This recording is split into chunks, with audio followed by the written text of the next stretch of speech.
All good to go, yeah? Perfect, let's go.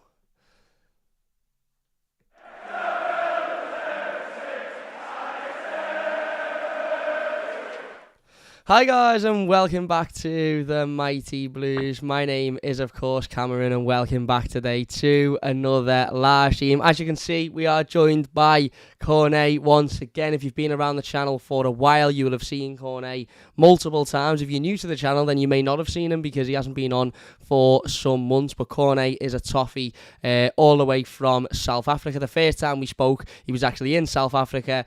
In the last couple of years or so, he's travelled all around the world to the Netherlands and various different places, seeing the world and repping Everton Football Club from across the world as well. So I thought we'd sit down and have a little bit of a chat about Sunday's win over West Ham. It is the game review, of course. We're going to talk about the game in a bit more detail, some of the standout performers, Neil Maupay's first goal in an Everton shirt, of course, all of that sort of stuff, as we always do in the reviews. But before we get into any of it, mate, it's been a long time since we sat down and we've had a chat about Everton. How is things going? And I suppose, how are you feeling at the moment about the football club?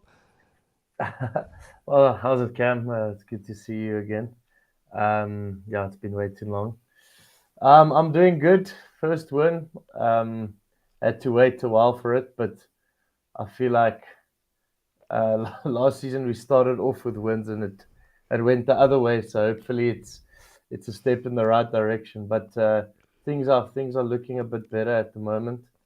And I feel like there's a good energy building. I think the club has made, but I guess time will tell. But made most did their due diligence and made the right signings for the areas that we needed improvement. So I think at the moment, slowly but surely, we progressing. So I'm quite optimistic, quite happy with the win, and hopefully it's a kickstart for a number of wins to come. Yeah, absolutely. I think you're spot on. As you said, I think it's important that this is a kickstart. Now, obviously, the win has come just before an international break, which I suppose isn't great in terms of momentum and, trying to keep some momentum and create some momentum going forward. I know there's other reasons as to why this international break maybe has come at a good time for us to get some players back from injury. The likes of Dominic Calvert-Lewin will be another step closer to recovery and should be, perfectly fit to be able to start those games after the international break. Jordan Pickford will be one step closer as well. So, there's reasons as to why the international break maybe isn't so bad coming at this point. But as you said, getting that win and, building that momentum over the last 4 or 5 weeks, unbeaten in 5 games, 2 clean sheets on the bounce. We were just lacking that 3 points. We were lacking that first win of the season. And now that we've got it, I personally can't help but feel like I'd want us to go and play next week now and try and keep that going. We've got Southampton at home, obviously, in our next, Southampton away in our next game, and it would have been nice to have not had that break, but we've got that break, and we can't do anything about it. We knew it was coming. As you quite rightly said there, mate, things have been building over the last few weeks. The wins haven't been coming, but Everton are unbeaten in 5 games, 5 Premier League games, 6 in all competitions. Obviously, a really, really hard fought draw in the Merseyside derby last time out, obviously before last week's postponements, and we all sort of were just looking on thinking, where's this win going to come from? We knew that we've strengthened massively in the summer. We are going to do a separate live stream where we talk about the transfer window, but for every argument about our maybe lack of replacement for Richarlison or lack of real forward option, and obviously we brought Neil Maupay in and we'll talk about him a lot today because of his goal. We have massively strengthened defensively with the introduction of not only Connor Cody and James Tarkowski, but what we also have to remember as well is Nathan Patterson is effectively a new signing this season because, okay, coming in January, but we only saw him for 45 minutes in a FA Cup game against Bournemouth Wood, and then obviously he was out injured then for the rest of the season. So whilst he was at the football club and he was training with the players and he was here towards the back end of last season, he wasn't playing. So when we're seeing Nathan Patterson put performances in week out like he is, he's effectively a new signing. Vitaly Mykolenko's not being here long. We'll talk about the midfield. Amadou Onana, Idrissa Gana Gueye, Alex Iwobi is effectively like a new signing in that midfield position as well. So you're absolutely spot on. We are taking those steps in the right direction, and although it is still very early on, and time will of course tell, things are certainly looking up at the minute. But we got our first win at the weekend. As things are looking up, as things are looking up, you see an interview with Rafa Benitez today explaining his time at the club, which just as you meant to look forward, you get reminders of the shit time we had under him last season. Mate, So it's not amazing. He's a fool, isn't he? And to be honest with you, I watched that interview, or I watched that little clip that was put on Twitter. I was never going to go searching for the actual interview. And I think, as with most of the things that Rafa Benitez has said over the last 2 years, I think most of it was utter nonsense.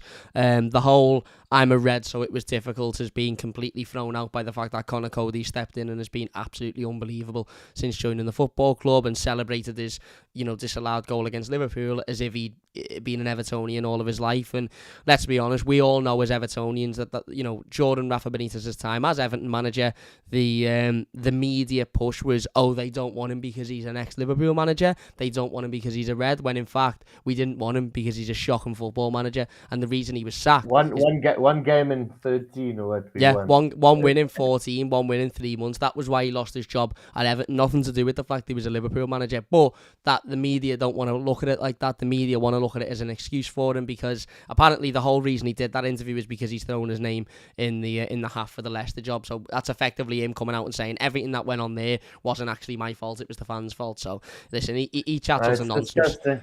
It's actually disgusting. So I'm just glad we got rid of that, and we it's probably better that we just under the radar underdogs, because no one really gives us a chance to do anything, and that way we stay out of it and slowly start building something, which I think would be better for Frank Lampard to show.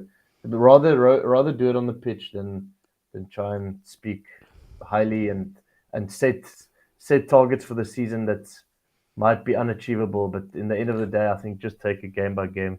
Yeah, absolutely. I agree. And I think what we're seeing at Everton at the moment, which obviously leads into the game on Sunday, is we're almost building a side that is typical of what David Moyes built when he first joined the football club, which was a team that understood that we are maybe lacking a little bit going forward in terms of any real sort of, we've got creativity, we've got quality in the team, but we haven't got that one player that you look at and you go, yeah, he's going to create 15, 20 goals this season. And obviously with Dominic Calvert-Lewin being out injured, prior to Neil Maupay coming in and scoring a worldie on Sunday, we were lacking goals, we were lacking goal scorers. But as I said, similar to what David Moyes did when he first came into the football club, he made us incredibly difficult to beat. He made our defence so strong. He made our midfield compact, hard working, battling, capable of passing the ball, capable of moving, and that made up for maybe a little bit of lack of goals that we had in the team, because if we weren't winning games, we weren't losing games, and that's what we've seen so far this season, other than the opening 2 of the season.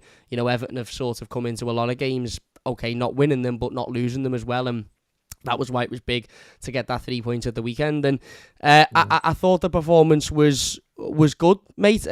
Obviously, the first half we'll touch on, I think, was a little bit sloppy. I think I think both teams had issue with passing the ball around. I don't know whether there was a lot of wind on the pitch or whatever reason. It was all a bit strange anyway. Listen, I'm not going to talk about what's happened in the United Kingdom over the last 2 weeks or so, because we did a video talking about obviously the postponement of the games, and in that video we spoke about the Queen's passing and whether or not that was the correct decision. And I don't want to go into talking about that in specific detail anymore, because I don't want to get into the politics of it and whether it's right, whether it's wrong. But we knew that this game was going to be different. I didn't think it would be as different as it was. We obviously knew there'd be a minute's silence, and we knew that there would be an applause on the 70th minute, but I never thought that there wouldn't be Z cars. I never thought that there wouldn't be any real build up to the match. 5 minutes before, it was just utter silence, and then the players sort of came out, which was all very, very strange. Again, I'm not saying it's rightly or wrongly, but it was very different feel to it. And the first half, as I said, wasn't great from either team. I thought Everton's passing was a little bit off, a little bit sloppy. We were still battling. That was one thing I noticed in that first half, was we were still battling, we were still working hard, and that's become a real sort of expectation with this Everton team now, whether it be Iwobi, whether it be Onana, whether it be Cody, whether it be Tarkowski. Everybody is battling, everybody is working hard to get a result. And even though the passing mightn't have been as good, or even though we mightn't have had any real clear opportunities, West Ham had 1 or 2, they had had one where Mikalenko got caught and Cody come across and made an excellent block. They had one where Antonio was, had a free run ahead of him and James Tarkowski just come and put him in the bullens. We had a couple where Maupay slid a ball through to Iwobi and he tried to take it around the keeper, but it was just ran away from him a little bit. But even though we're building a team of grinders, never say die. The football in terms of the silkiness and things will I think follow. But I think in the past it's a bit better because in the past we were quite one-dimensional in terms of our wing backs coming up and crossing the ball to Dominic Calvert-Lewin. And that was our only out ball where I think Mikalenko is not as probably a bit better defensively. So our dangers come from our wings rather. But now we also have Iwobi that can, I guess, thread the balls through the lines, and we're not relying solely on the width to create chances. But I think it will come from Patterson if he can start getting his deliveries a bit better. And I think we probably in future windows need someone probably more attacking midfield. But I think if Iwobi adds some goals to his game, I think that would be quite good as well.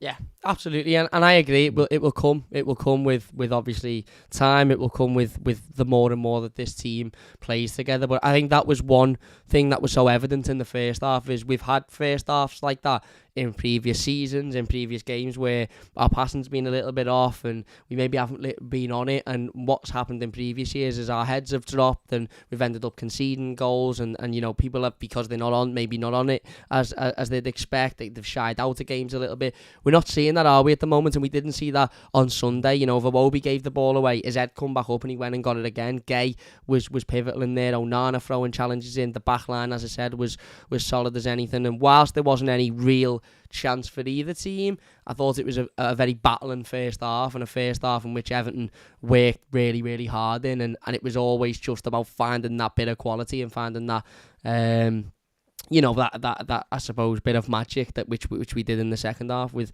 Neil Maupay's strike.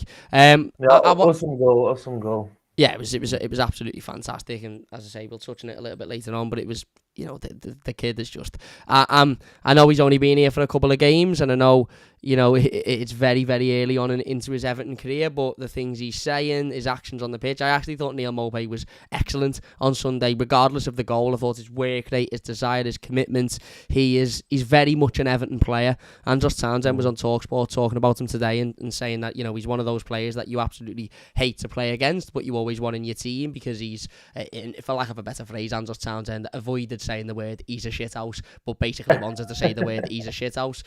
He said he knows. I guess he has that Richarlison attitude.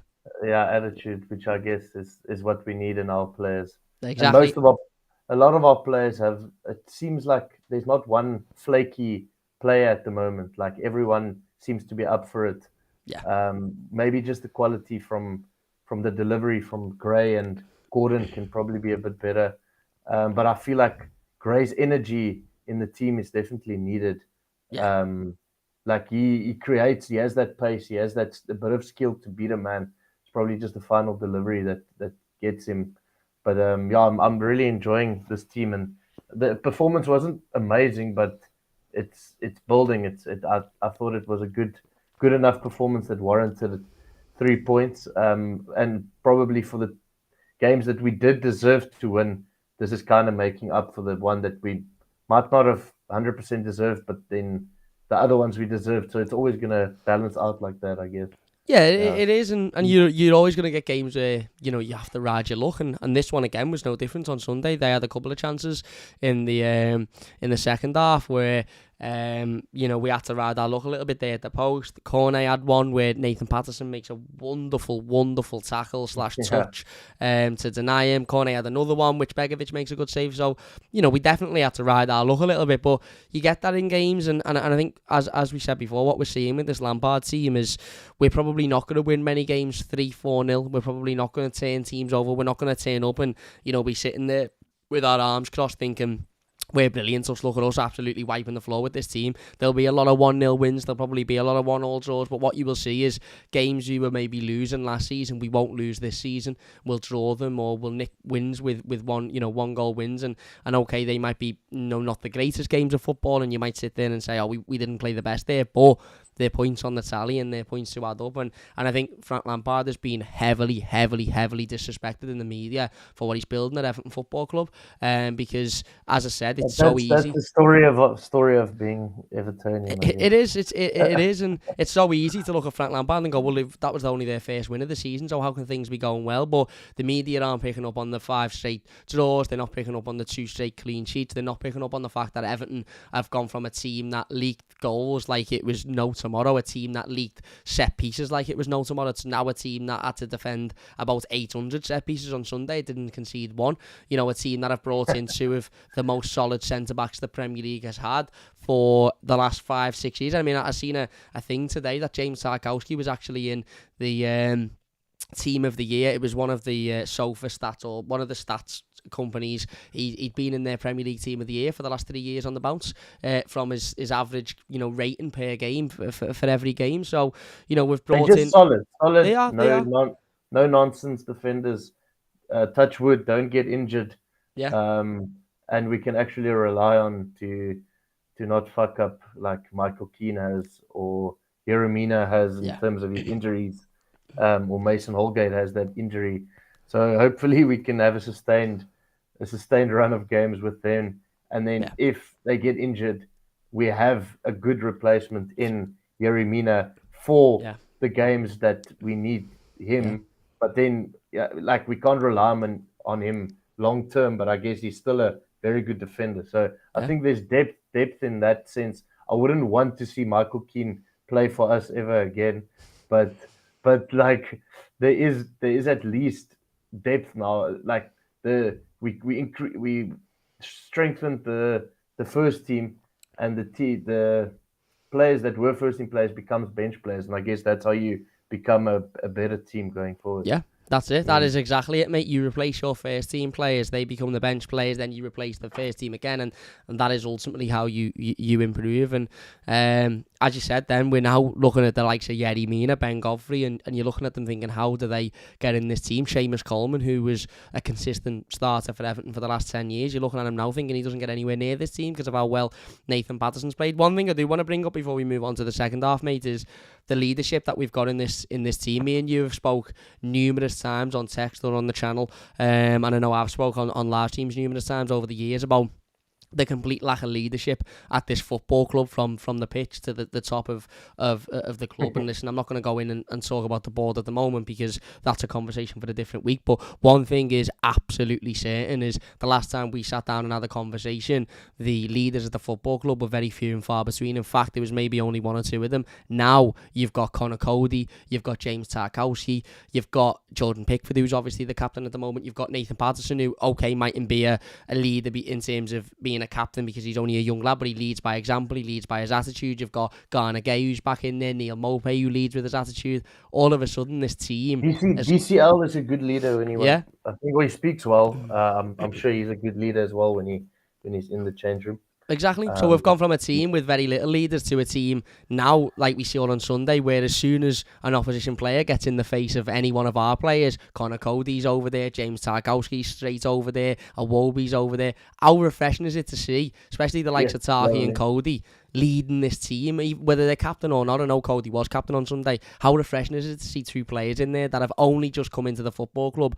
a couple of months ago and are already having that impact on it? No, it's amazing because we've lacked that in terms of being a team that probably just lies down as soon as we go behind, to someone that will fight until the last minute. But also, I think we have the characters that, in a respectful way, will get in the ref's ear to like shout for a penalty or a handball. Because I feel like in the past we've probably just let it go, or we haven't been vocal enough to like express, because we need to start getting some decisions going in, and the only way to turn that. But I would like a bit more from Frank Lampard to maybe call out the refs more, for their bullshit, because I feel not. Don't want to talk about the shit red side, but Jurgen Klopp has always been in the refs ear and always complains about the ref, Yeah. and somehow they started getting decisions. So I don't know how you meant to overturn. I just want the team and the manager to kind of fight for the club. Yeah. And we're seeing it on the pitch. Yeah. And hopefully we start seeing some better decisions go our way. Like the one against Liverpool, like honestly. Yes, it is. And to be fair, I thought the referee was shocking the other day as well. Was it Michael Oliver? I thought every single challenge a West Ham player threw in, they got away with. As soon as an Everton player threw it, I mean, Conor Cody got yellow carded for his first tackle. Yet Paqueta made 2 or 3 challenges in the exact same manner and got away with every one of them, which is baffling. But as I said, first half there wasn't an awful lot that was there wasn't an awful lot that was going on in the in the game. As I said, both teams I think were struggling a little bit to find that consistent sort of flow. Everton was certainly struggling in the final third to create much. Damari Gray was getting down that wing and trying to make things happen. Same with Anthony Gordon. We had a couple of crosses. I think Mikalenko put one in. I think Patterson put one in, but there was nobody on the end of it. As I said, Iwobi had one where he just ran it out a little bit too heavy. But the fight was there, the effort, the determination, the desire, the passion was all there, and it was always about coming out in that second half and finding that goal ultimately, because these have been tight games against West Ham in the past. Over the last couple of years, there've been games that have ended 1-0, there've been games that have been decided by the odd goal. I remember last season's was decided by a Souček goal in the 80-odd minute. And, ultimately it was about Everton. Wasn't it a Creswell free kick? No, I think that might have been the season before. That might have been away. That was away from home, I think. That was away from home. The Goodison one was Souček. I think it was a header in like the 83rd minute or something. Oh, no, it wasn't. It got flashed in and it come off his foot. It basically deflected off his foot. Oh, yeah. So it was always about, can we find that quality? Can Neil Maupay pop up with something? Can maybe Damari Gray or Gordon pop up with something? And I actually think we were a lot better in that second half creatively, not just the goal, but we had a couple of other opportunities. Damari Gray flashed a couple across the box, which is frustrating because it's those balls, as you quite rightly mentioned. I think Damari Gray's been particularly good this season, and I thought he had probably his best game of the season on Sunday, and he's getting in the right areas and he's flashing the ball across the box, but there's nobody really on the end of it to gamble. And that's where I think Dominic Calvert-Lewin comes into his own, because Dominic Calvert-Lewin's best season at Everton was that season under Carlo Ancelotti, the full season, and a lot of the goals he scored were when balls were flashed across the box and he was on the end of it. I don't know whether it's a case of nobody's really taking that gamble now, or the players just aren't quite in tune with what Damari Gray is going to do. I think our players are quite scared to shoot. I don't think we shoot enough. I don't know, like I don't think we get to the byline, or where we need to maybe shoot or cross, and then we sometimes make some silly decisions like overrun. We don't have people making the right runs. I think that will come, the creativity, because I think it is in there. A quick question for you: if Dominic Calvert-Lewin comes back, do you think him and Maupay can play together, and as a Harry Kane and a Dele Alli type of or not? Do you think it's too different? You have to play the one or the other.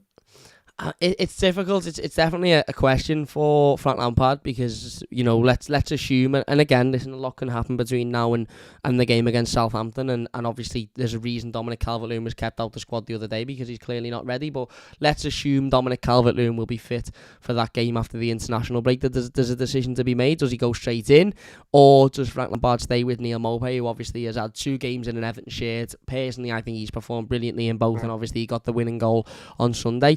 I don't particularly think both of them will play together. I'm not saying they can't play together, but I think there will have to be more of a change of the system for that to happen. I think you'd have to change the midfield around and the two wingers as well. Now, whether Frank Lampard wants to do that and try something else, I'm not too sure. But it would probably have to be like a 4-4-2 or 4-4-1-1. Yeah, I think we'd have to take one of the midfielders out, and I really don't think we should be doing that at the moment. I think the three in midfield works. I think the three that are playing in midfield currently are doing well. Garner's stepped back in as if he has never been gone. I thought he was excellent the other day. Onana's stepped in and being brilliant so far, and Iwobi has been our player of the season so far. So I don't think we'll see both of them in the same team just yet, and it doesn't that doesn't particularly form an issue for me, because ultimately, if you've got Dominic Calvert-Lewin starting a game of football for Everton, and you've got Neil Maupay, who you know is going to come on and run round and cause an issue and can score goals coming off the bench, then that is exactly what you want. Flip it, you've got Neil Maupay starting, he's going to do the running, and you've got somebody with the height and the presence of Dominic Calvert-Lewin that can come off the bench.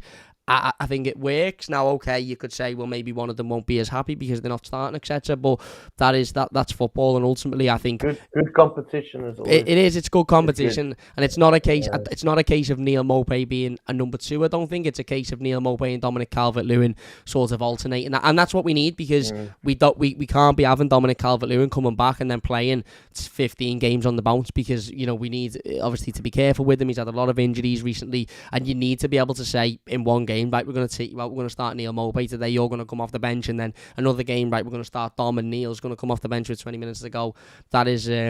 That's ultimately what we need. But we did find the breakthrough. Just before that, we had our first shot on target. Demarai Gray gets inside on the left, cuts inside, takes a shot, and comfortable for the West Ham goalkeeper Fabianski. But a sign of that, we're being a little bit more proactive. We're getting at them a little bit more. We're causing a little bit more of an issue. And then the goal comes. No surprise that it comes from Alex Iwobi. The kid is just absolutely phenomenal. He's absolutely phenomenal. Gets the ball in the midfield, passes it into Neil Maupay. Neil Maupay on the turn. Now, listen, whether or not he means to flick the ball up on the turn, I don't know, but he turns with it, he flicks it up, and the shot, mate, I've watched it from 500 different angles multiple times over the last 48 hours. The shot is exquisite, isn't it? Because it's not easy to do that. It's a quick flick and a hit, one-time hit. That's what you need. You can't waste your time exactly in that area. And I think that's what we lack from a striker, with that mentality of like knowing where the ball is, knowing where the net is. Our wingers are good at running down the wing, getting crosses in, but they don't have that natural instinct for goal. And I think we have that in Maupay. It was quite a good finish. I wouldn't even lie. Yeah, it wasn't, and as you said, it's difficult. That I've watched a couple of pundits talk about it, and they sort of play it off as if it's a simple finish. It's not. It's really difficult, because not only is he turning and the ball's flicked, as you said, he's got to hit it. He's got to know within a split second where the ball is, where the goal is, hit it quickly, and keep it down as well. How many times have you seen players hit shots like that and they balloon into rosette because they lean back or they get in behind it or whatever? It's an absolutely great finish. We've heard Neil Maupay talk over the last week about how he was disappointed in himself after the Merseyside derby for not taking a couple of the chances that he had, and how he had to have his teammates gather around him and say, listen, you were brilliant, keep going, and you'll do well. And he got his goal that he deserved. He ran away, he volleyed the corner flag, which isn't dissimilar to us Evertonians seeing a player score and attack the corner flag. We know all of that too well, don't we, with Tim Cahill?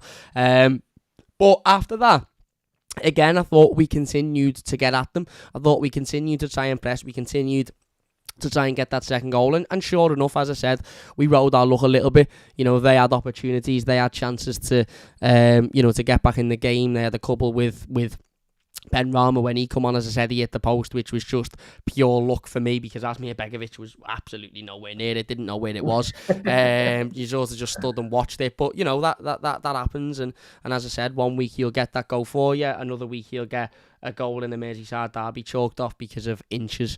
And Cornet had a couple of chances as well. I want to talk about Cornet's opportunities. One of them is a fantastic save by Asmir Begovic. I know Bowen had a couple of chances in the first half that were blown over the bar and etc. But the second Cornet chance is actually, it come from our own doing. It come from us pissing about with the ball in the box, trying to running out. We had a bit of a scare a couple of minutes earlier where Patterson sort of took everybody on the right hand side and then tried to drive through midfield and got caught with it. It's the same thing happened after a couple of minutes after they did the post. We come out, we're trying to push the ball out. Gay gets caught with it, not in possession, but sort of.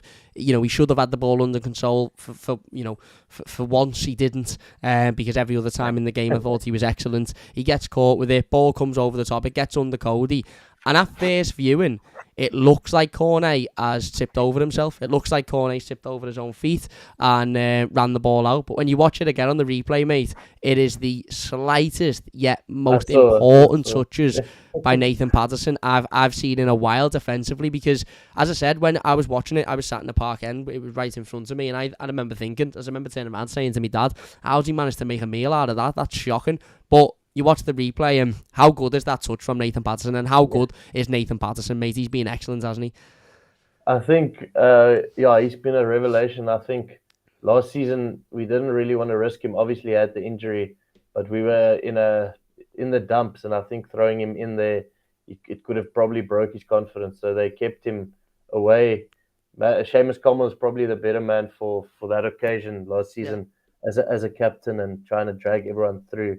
But I think now for the clean slate, there's one thing that Benitez did well, I guess, is signing him together with Mikalenko, because they quite sound. I think he has a lot of heart as a Scottish player, and I think he's going to be quite good for us. I like him quite a lot. Yeah. No, he is, and as you said, his desire, his battle. I mean, I think if anybody's seen the tackle that James Tarkowski made on Antonio, that's been thrown out on Twitter. I said this on Twitter earlier on today. Tackles like that are adored by Evertonians. We will cheer them as much as we will cheer goals on many occasions. And it wasn't just Tarkowski who put one in, Patterson put one in on Sunday, Mikalenko put one in, Onana put one in with his foot that was behind him, which I still don't know how he did, but he did. And Nathan Patterson is, as I said, he's epitomised everything that is Everton this season. Him and Alex Iwobi have been faultless pretty much in every game. And again on Sunday, the kid was absolutely excellent. His battle, his desire, he's deceivingly strong as well. Everybody he's come up against has ended up off the pitch because he shoulder barged them off the pitch. And defensively, his positioning is getting better. His awareness is getting better, and that touch, mate. I mean, just talk to me about that touch for a second. How unbelievable is that? Because that is, we could talk about Maupay's goal. We talk about Maupay's goal being a match winner, but that's a match winning touch, isn't it? Because you literally see Cornet takes the shot on the replay. So if he doesn't touch that, Cornet's shot, more than likely, I know you could say Begovic could have saved it, but more than likely from that distance, it's going in. So that's a game winning touch, crazy. Isn't it? No, crazy. Like, you need people that will, I guess, fight until the end, and that was pure determination of making sure that clean sheet is kept in touch. So, amazing, really amazing. Absolutely. And then, as I said, we had a couple of opportunities, later on in the game. Gray had a couple where he got, the wrong side of his defender, flashed him across the box. One, Gordon ends up getting on the end of and then puts it back in and it doesn't kill him or not. And another one is literally flashed across the goal line and you're sort of sitting there thinking, why isn't anybody on the end of it? But that shows the determination for us to go and get another goal, for us to go and, kill the game off. Iwobi had one which I've watched again, and how it isn't a penalty is beyond me on Demarai Gray, because Demarai Gray takes everybody on, gets the ball in the box, gets completely taken out. The lad doesn't get the ball, and then because it falls when was this? It's when it falls to Iwobi on the edge of the box and he takes the shot and it just goes over the bar. But actually, he doesn't pass it to Iwobi. He takes everybody on. He gets taken out, and the ball just happens to fall to Iwobi. So had Iwobi have not been there, I think that would have gone to VAR and they'd have had to have had a serious look on that. But it comes to Iwobi, and Iwobi really, really well technically tries to, dip it over the goalkeeper, and it's just a little bit unlucky. As I said, they had a couple of other sort of half chances where they got forward, but Tarkowski and Cody done their jobs perfectly, as you would expect. And Everton see the game out for our first win of the season. And how good did that feel when that final whistle went, mate? And we could all sort of go, phew. 3 points on the board. Happy days. Can we never just make it easy for ourselves? Nah, why would we do that? No, I'm saying everything is always tight.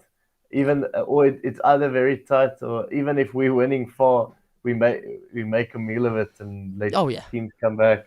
But yeah, it's I think it was good to have that I think what do you call it, something monkey of our back of no wins, second best defensive record. So I think we can definitely, of 7 games, six goals conceded, which is I don't think we've had that in a while.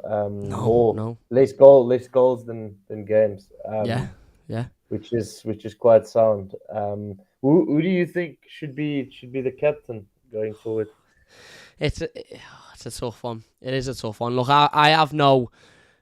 The only issue I have with Jordan Pickford being captain is that he's a goalkeeper question, which obviously means that he can't be in the face of referees at the other end of the pitch, etc. I've not got a big problem with Jordan Pickford being captain because he's a leader. He vocalises his thoughts. He's shouting. He's constantly communicating. He's not quiet on the pitch.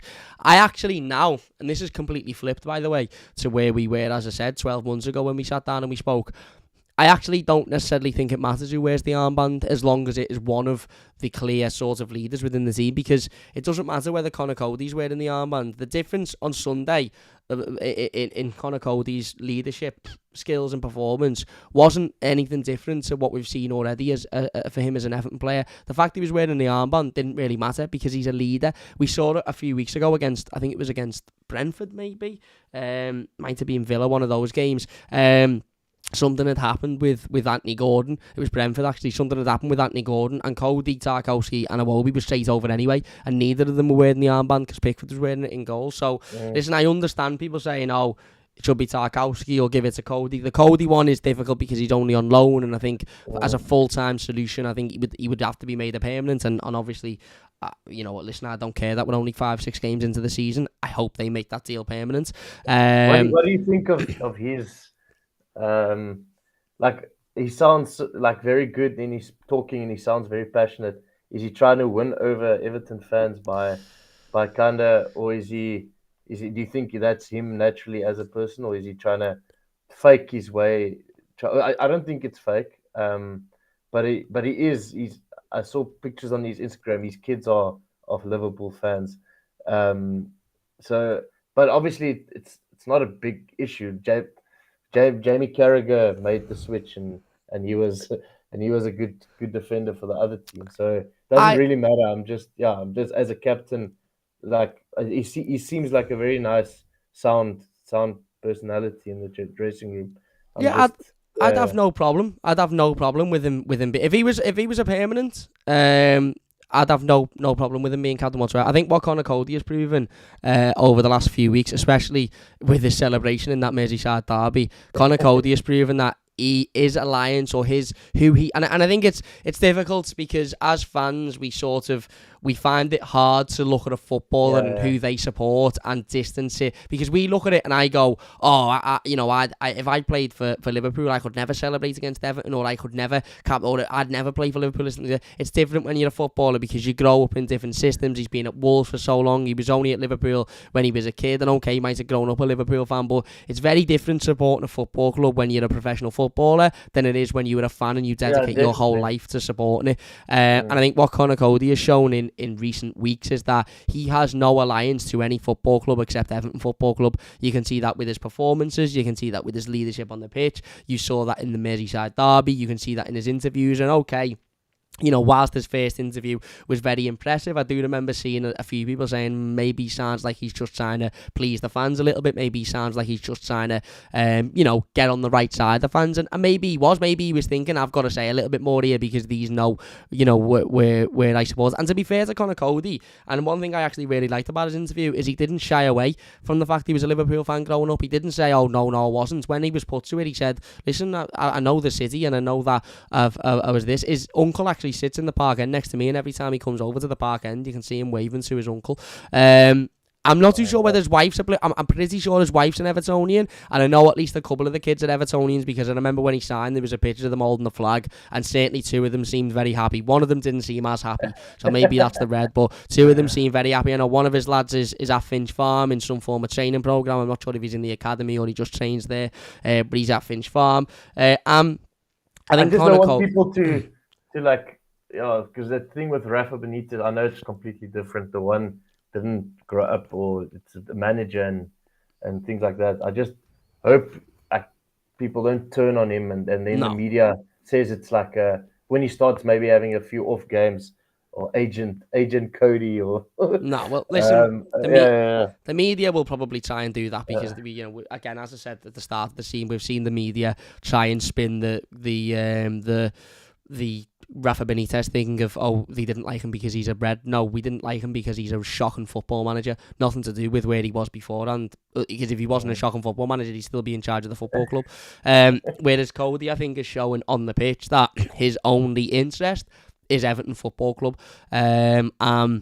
That is enough for me. I don't really care where you come from. I mean, you only have to Google Conor Cody Everton, and most of the pictures you're seeing of him is him screaming when we're scoring, him screaming when we're winning. It's celebration against them. Not last week. It showed that any affiliation or team he may have supported when he was growing up, it means nothing now, because he's a professional, and he is a professional, and he's a lad that is in his 30s and wants to ultimately give everything every week. And I think when you get to that level of maturity, obviously that it doesn't come into his mind of who he supported when he was a kid, but also 28 or 29. It's late 20s, early 30s. At that age, he's not a kid, is he? We're not looking at him thinking, he's 18 years old, is he putting a bravado on? You're looking at a mature man with a family who's been around in the Premier League, a captain for years. I'm not gonna lie, I love him, mate. I love him, and I hope we sign him on a permanent. I really, really do, because I think he is exactly, him and James Tarkowski are exactly what Everton have been missing for years. Leadership, hard, unstoppable sort of objects, brick shit. We'll go through players when they need to. We'll defend their team. I mean, there's a clip of going round of Garner Gay.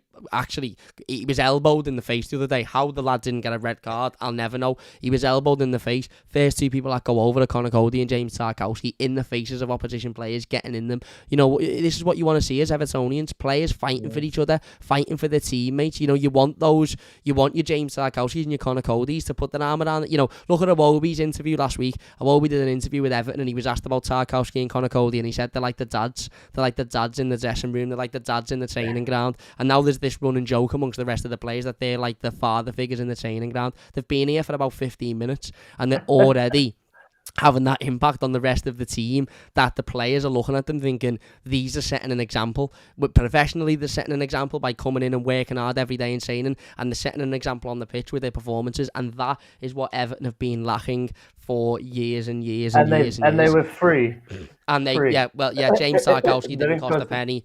And, the other ones alone. And Conor Cody's alone. How did Wolves let them go? I don't know. He couldn't play in a four, apparently. Couldn't play in a back four, and that's why they let him go, which is mad because he's been absolutely excellent in a back four for the last 5-6 weeks or so. So I don't really know how that makes sense. But no, mate, I absolutely love Conor Cody, and I think his performances recently. And I get where you're coming from. You are right. He will have a period this season where he maybe has a couple of off games. I don't know.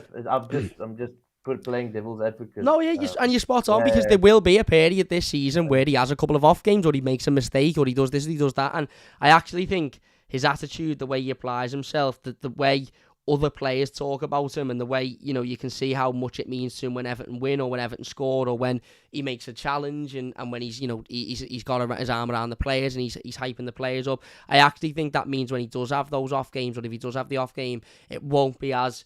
I actually think now we're at that point, and don't get me wrong, football is a very fickle sport, and we're all, we all contradict ourselves every week. I sit here on this channel and contradict myself every week because that's football. But I actually think we're at the point now where if he had a couple of bad games, I don't even think the Liverpool thing would come into it, because I think he's shown recently that he doesn't care.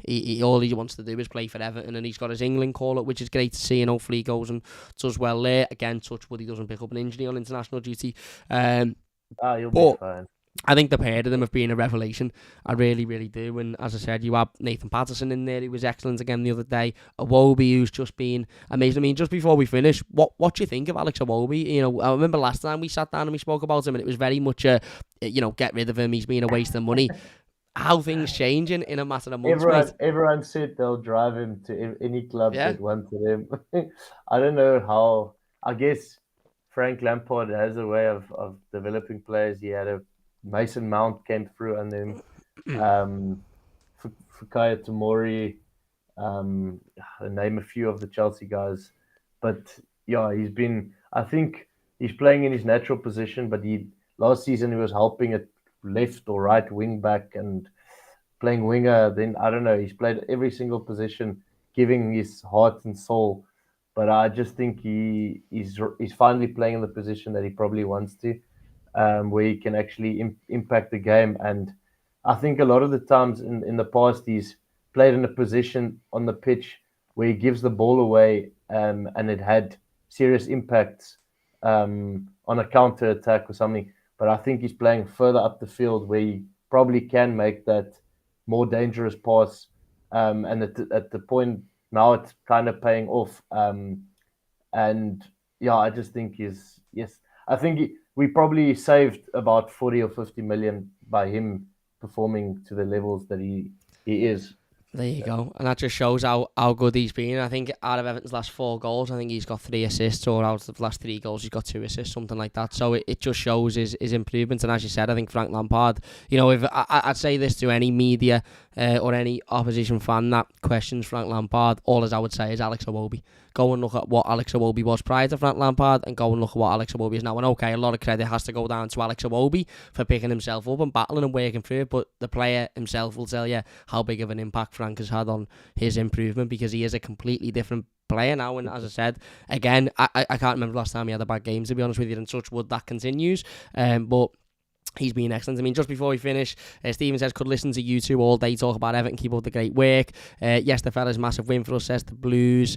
Still here hitting the like cam, says TGST. Nice one, my mate, still here watching the videos. And John says the guest is very good. Gray, Gordon and Iwobi are not goal scorers, not being negative, they can improve, but the last piece of the jigsaw is to get back to the... Listen, we can still improve, of course, we can still improve, and players can still improve, and players can still chip in with goals, but the improvements are there to be seen, and we are a completely different team to what we were last season, and there's a completely different feel to the football club than when we last sat down. And even when we sat down last, mate, I don't know if you remember, we spoke about Rafa Benitez, and it was at the time that things weren't too bad. Well.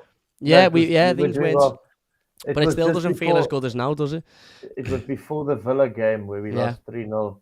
I still remember. And we were still reminiscing. I think we just need to speak a bit more, because I feel like every time, it's once a year that we come on this thing. We were speaking about Carlo leaving, Rafa coming in. And we thought it was looking up, but I guess the media was correct, and it was probably always going to turn with Rafa Benitez, but it wasn't because he was a red. It was like the performances were shocking, the injuries were bad. Yeah. It was just a horrific time. The morale was low, and we couldn't buy a win. So to close off, I don't know if we want to do this in another video. Did you already make a prediction for the season in terms of where you think we'll finish, or is that still? You don't want to do one? No, I've purposely avoided it, because I'm usually the biggest jinx in the world when it comes to things like that, but also because I just want to sort of see how things go, and I think Everton's perspective this season should be to take every game by game, and we will lose games this season and perform badly, and we'll win games and we'll play brilliantly. But I think one thing that's become quite evident is that a lot of these games where we're not really at top form, we're not losing at the moment, and we're getting points out of, and we're working hard, and we're battling. And as I said, mate, I said I don't know if you agree with this in the instant match reaction. I expect now an Everton team to battle, an Everton team to fight, an Everton team to show grit, show determination, and identity. I expect an identity now from this Everton team, like I did whenever we used to play under David Moyes. Now, that was something that wasn't at the football club 12 months ago. That's something that is here now. as I said, I don't really do prediction-wise because I'm shocking at predicting anything. But every time that we say we're probably going to do well and we're going to finish 7th, or we end up doing shit. So so that's why I've stayed away from it. I'm not going to say the opposite, but you don't have to say it, but I just think there's some sort of similarity in our progression with West Ham. Do you remember 2 years ago, they almost got relegated with 39 points. David Moyes took over. They lost the first 2 games. They're just like us. They drew, and then they started winning, and they started the players they signed were good, sound players from Suchek. So I think there's a similarity there. So I'm hoping we can have a similar season to what they had 2 years ago. But I don't know. We'll see. I'm not putting my hopes up because I guess as an Evertonian, that's all you can do. But I'm hoping we can be safe from. I'm sure we'll be safe from relegation. Oh yeah, we'll be safe on it. I think my prediction. You don't have to say. It's probably like 10th, 11th. Yeah. Listen, given what we went through last season, at this point, I'd take that all day. But one thing that is definitely for sure is that we are not going to be waiting another year for you to come back on the channel, mate. Because I've missed these conversations, and I know obviously time frames, and you're busy traveling the world and all stuff like that. But you do need to come on a lot more, and a lot more frequently, because everybody in the comments loves these conversations. I love having you on. I think it's brilliant. So we won't be waiting another year because, as you said, last time we spoke, we had a Carlo conversation and Rafa Benitez had just come into the football club. Since then, we've nearly survived relegation. I've been on the pitch. I've cried happiness. I've cried sadness. We've got Frank Lampard. We've got Nathan Patterson. We've got Connor Cody. Iwobi's amazing now. A lot has changed. So, we won't be waiting.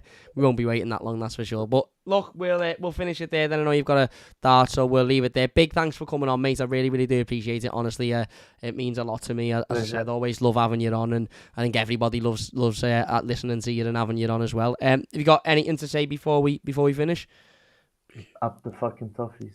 Yes, you know that. Big thank you all for watching. Really appreciate it. If you have enjoyed this one, please leave a like. Subscribe to the channel if you're new as well. Only takes a second. You can find Corney's social medias and stuff in the description. So go down and give him a little follow over there. I've been toying with the idea over the last couple of hours or so about doing a extra match day video, which will just basically be me going through comments of other videos. So I was looking basically where this stemmed from as I was watching the highlights of this game, and when I was watching the highlights I went through the comments on Sky Sports channel, and there was a couple of them I thought, well, I wouldn't mind having a little response to that, but I didn't just want to type a response because if I'm being honest I couldn't be bothered.